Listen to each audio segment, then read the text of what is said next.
Hello guys, full time here at Craven Cottage. Arsenal 3-0 winners, a dominant performance, particularly in that first half. Fulham away, could have been tricky, a London derby, off the back of a European trip to Portugal. A few players missing, it looked like, in the front line. Well, Arsenal made light work of it. And the good news started last night when Charles Watts told us that Leandro Trossard and Gabriel Jesus were likely to make the squad. What an impact Trossard had, who started the game.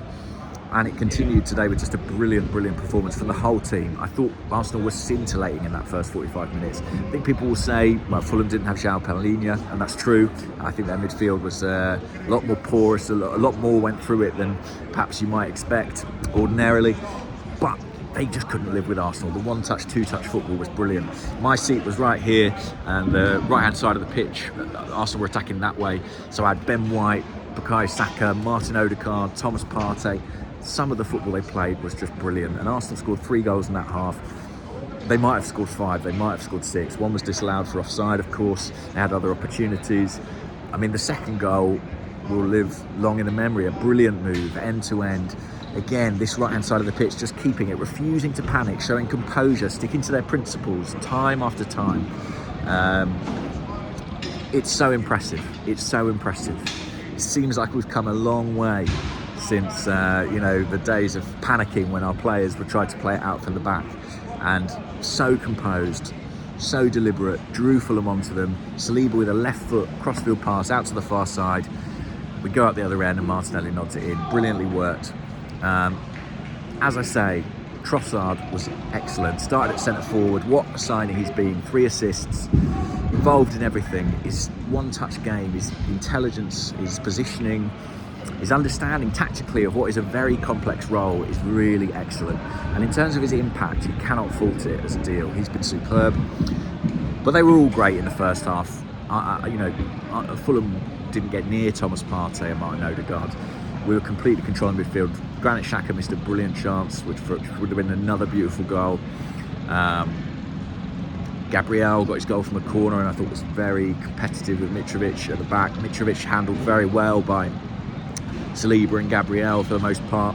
He was trying to pull on to Zinchenko, trying to pull on to White, but that's only really going to be effective if Fulham can actually get the ball, and they couldn't in the first half.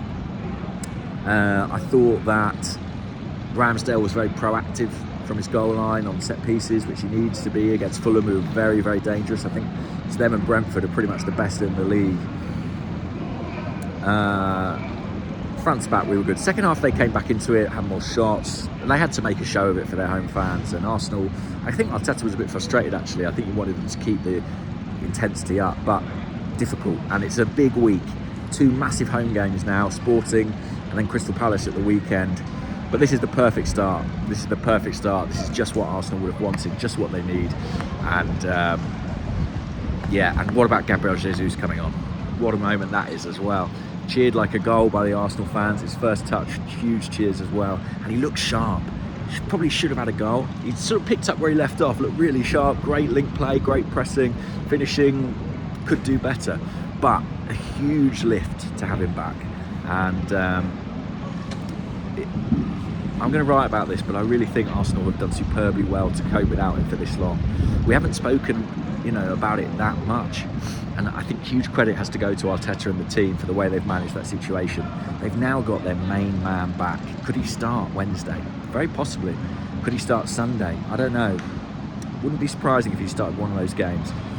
But with Trossard playing like he did today, there isn't huge pressure to do it. He's actually just going through post-game routine with the other subs behind me now.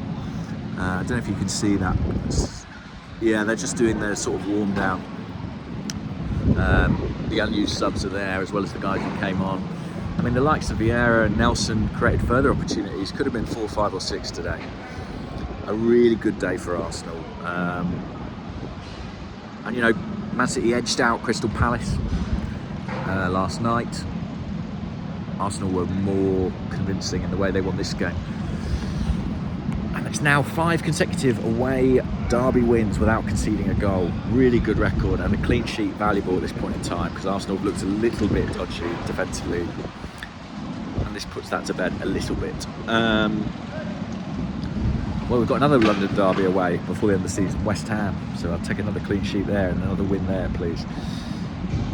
Just watching Gabriel Jesus, all smiles. I think he was a bit disappointed he didn't take that chance. Had his shirt pulled up over his head as he left the pitch. Bit of frustration there, maybe. Listen, this is not a day for frustration. This is a day to be very happy indeed that he's back on a pitch. Arsenal back to winning ways. Loved it.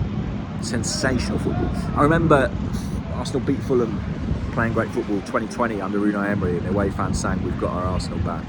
Very premature in that case, but this truly does feel like a great time to be an Arsenal fan.